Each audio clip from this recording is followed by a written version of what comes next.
Welcome to RuneScape News.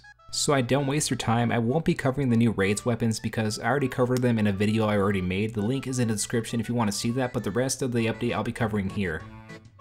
The Theater of Blood is a linear progression raid challenge location in the Sanguinity region east of Meiyerditch that emphasizes on the need for teamwork. The theater can be accessed via a boat north of Port Phasmatis for a fee of 10,000 coins. Alternatively, you can walk there, but it's quite the journey and the trip is not recommended. If you've completed a Taste of Hope, you can use the Dragon's Medallion to teleport directly to the theater. There is no skilling involved within the theater and all rooms are generated in the same order each time you enter. Throughout the raid, you'll have a few opportunities to receive a small amount of loot and supplies, but your success will heavily depend on the equipment and supplies you take with you, alongside how well you can work together as a group.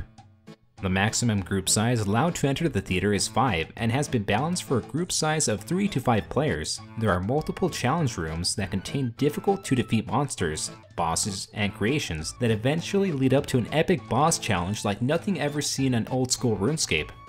You can use a recruitment board outside of the Theater of Blood to form your own party, advertise it to others, and manage its members. This board allows you to browse a list of available parties, see who's in them and what their stats are, and apply to join. The leader of the party can choose to accept or reject you. Rejection blocks you from reapplying unless a party leader clicks their unblock button or blocks too many more players. The Theater of Blood has a unique wiping system. Dying in a challenge room means you as an individual must sit out the rest of the room whilst your team carries on. This state is known as Purgatory. Once the room has been completed, you will leave Purgatory and will be able to rejoin your group for the rest of the raid. If a full wipe occurs, for example the whole team dies, the raid is failed completely and you must restart from the beginning.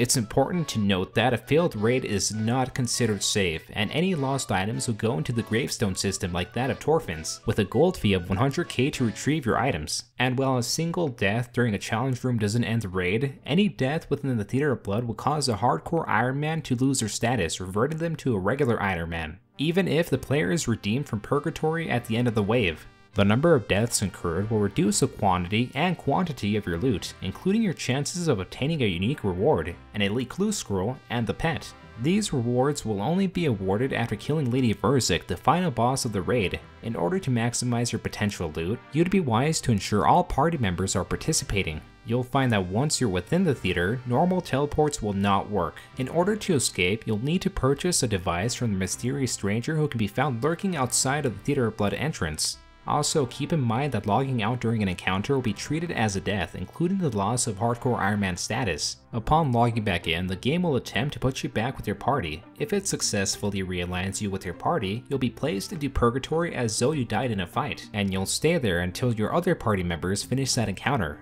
If the game cannot find your party to realign you on login, such as because a party disbanded or moved on in your absence, you will undergo a full death with loss of items as though the party had failed. This is so players cannot log out to avoid the fate of their party. Logging out while outside of an encounter, such as in the Theater of Blood's corridors outside of combat areas, will be considered safe. Upon logging back in, the game will attempt to put you back with your party to let you carry on the raid. If it's unable to find your party, you'll be returned safely to the lobby outside of the Theater of Blood.